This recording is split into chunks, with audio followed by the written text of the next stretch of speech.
I remember the day I met her like it was yesterday, the sun casting a warm glow over the park, the laughter of children playing nearby, and there she was, sitting on a bench, her hair dancing in the breeze. I thought I was lucky, a chance encounter that felt like fate. We talked for hours, sharing dreams and fears, our laughter mingling with the rustling leaves. I fell for her, hard.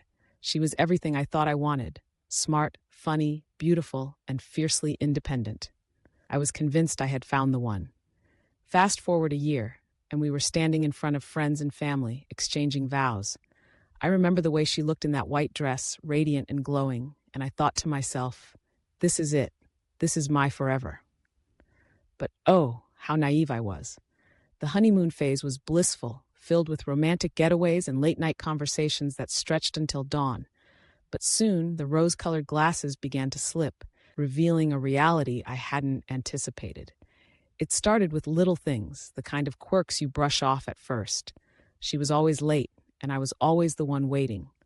I told myself it was just her being carefree, spontaneous. But as the months rolled on, it became a pattern. I'd sit at restaurants, tapping my foot, glancing at my watch, wondering if this was how it would always be. Then there were the arguments, small at first, but they escalated. I'd bring up her tardiness, and she'd snap back, "You're too uptight." I'd try to explain my feelings, and she'd roll her eyes, dismissing me as if I were a child throwing a tantrum. I tried to be patient, to understand her perspective, but the more I tried, the more she seemed to pull away. I'd come home after a long day, eager to share my thoughts, only to find her glued to her phone, scrolling through social media, her face illuminated by the blue light that seemed to suck the warmth out of the room. I'd ask her what she was looking at, and she'd wave me off. Just some memes. Memes. I was pouring my heart out, and she was lost in a digital world that felt increasingly foreign to me. Then came the night that changed everything. I had planned a surprise dinner, candles flickering, a bottle of wine chilling in the fridge. I was excited, hoping to rekindle the spark that had dimmed. But she came home late again, and when I confronted her, she laughed it off. I was with my friends, you know how it is. But it wasn't just that. It was the way she said it, as if my feelings didn't matter, as if I were being ridiculous for wanting her to prioritize our relationship. That night, we fought like we never had before. Words flew like daggers, each one sharper than the last. I called her selfish, and she called me controlling.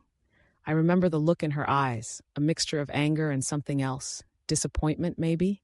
It was as if she was seeing me for the first time, and I was seeing her too, but not in the way I had hoped.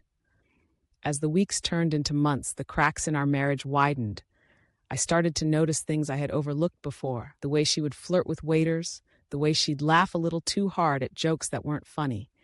I felt like a ghost in my own home, invisible and unwanted. I tried to reach out, to connect, but every attempt felt like throwing a stone into a deep well. No echo, no response. I began to question everything. Was this who I had married? The woman I thought I knew? I felt trapped, suffocated by the weight of my own choices. Friends began to notice the change in me. I was no longer the carefree guy they knew. I was tense, anxious, always on edge. They'd ask how things were going, and I'd smile and say, "Oh, just married life."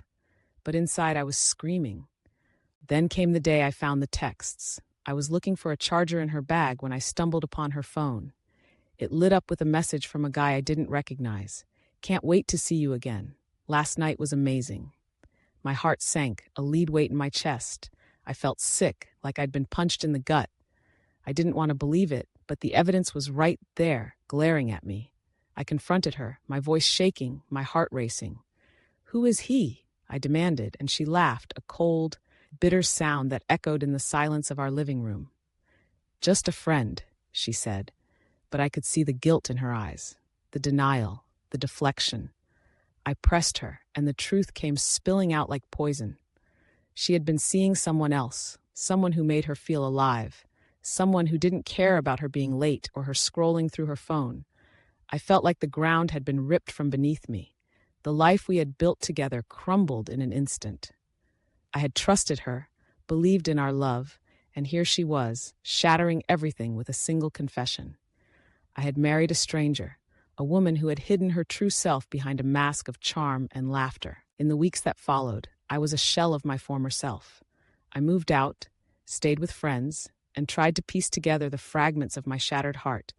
I learned the hard way that love isn't enough if the foundation is built on lies.